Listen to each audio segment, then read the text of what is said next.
Okay, we're gonna do shoulders first. We're gonna target all three delt heads. So you have the front delt, the lateral delt, and the posterior delt.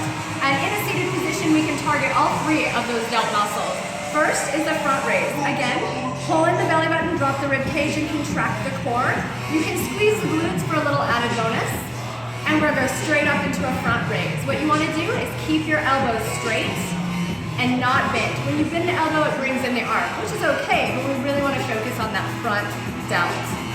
Do that exercise 3 times, 10 to 12. Then you can do a lateral raise. You can bend your elbows, or you can keep it straight and pull straight up. Belly braced and contracted. And then your combination is an arm press. Elbows come in tight to the rib cage and press up overhead.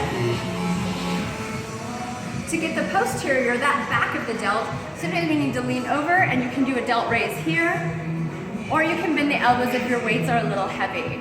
But you want to make sure in the delt raise, the posterior, your elbow is straight out at the shoulder. Don't pull back. Bring it straight out, straight or bent. And those are some shoulder exercises you can do, about 3 sets, 10 to 12 in there. If it's too light, go out further. If it's too heavy, adjust your weights. So the back may be a little trickier to do in a seated position, because most of the time we're pulling, and if you don't have equipment and can't get to the gym, you might think it's a little tricky, but there's no excuse not to get your back in. So we'll talk about that. We're gonna bend over, again, contracting the core, dropping the rib cage, bend over, nose over knees, take your weight, and we're gonna do a back fly. So slightly bend the elbows and squeeze the shoulder blades together to move the arms into this. What you don't want is to throw from the shoulder joint. Make sure that you're really targeting those shoulder blades to squeeze into the spine. Here, squeeze. From here, you're gonna stay in this bent over position and you're gonna go out into a Y. Now even 5s feel pretty heavy when you do the Y, so I'm gonna show you without weights and then show you a few with these 5s. So in that, again, bent over position, the core is nice and tight, nose over knees, hands here, and you're gonna make a Y with your body, here. The key is as you pull your hands up, that you squeeze those shoulder blades together, looking down in front to keep that neutral spine alignment. So that exercise is really targeting the low trap. So really let the top squeeze a little bit. With the weights, try not to swing or let the body come up. Pull using those muscle groups.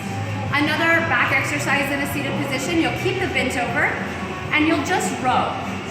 So in the row, you're gonna pull your elbows high and then squeeze them into the body and bring that weight to about even with your belly button.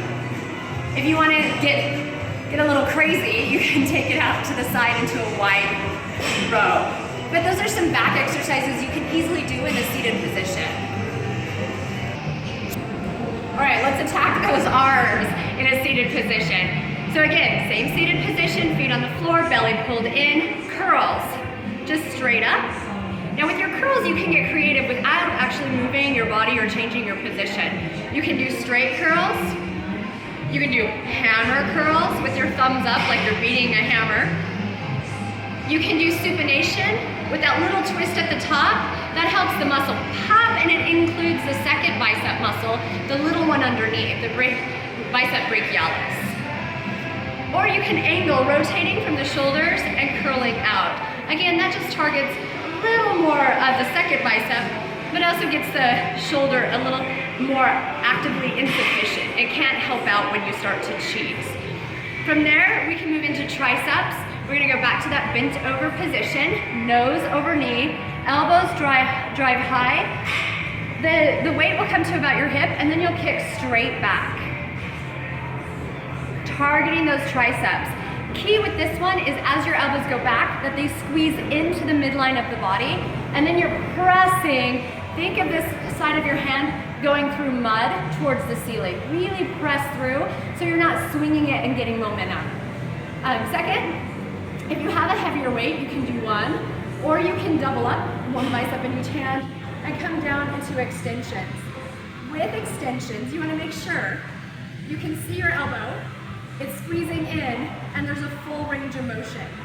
Here. Don't want to be out here. You want to target and pull right in. So with one weight, if you have one heavy weight, you'll squeeze the elbows and press. And at the top, really squeeze that tricep to get that arm straight up over the head. So there are some arm exercises you can easily do in a seated position. Okay. All right, we're gonna do some leg exercises. If you've sustained injury from the hip down, choose your exercises wisely, or just use isometric holds for those leg exercises, or skip the legs altogether until you've been cleared by your doctor, of course. So an isometric exercise is when you're, again, drop the rib cage, pulling the core nice and tight, and you squeeze everything from the glutes down. Squeeze and hold, and then release it. So basically you're getting all the muscles to squeeze against each other, creating and demanding blood, creating muscle and demanding blood into that lower half. But if you can move your legs, we're gonna move a little bit. So in a seated position, you can just sit and fully extend, squeezing that quad, driving through the heel and down. Don't pick up the knee. Leave it here, extend, squeeze, and release. Now you can hook a weight onto the ankle, or you can add tension with a resistance band, tying it off to your chair to get a little more tension through that quad. Another exercise, I just have towels. You can use a little kid beach ball or a little ball about 9 inches in diameter. You can take towels, wad them up, stick them between the knees, and we're going to squeeze and release. Squeeze and release. If that's not enough, you can make it a little fatter with that squeeze and release here. And that's going to work the inner and outer thighs a little bit more.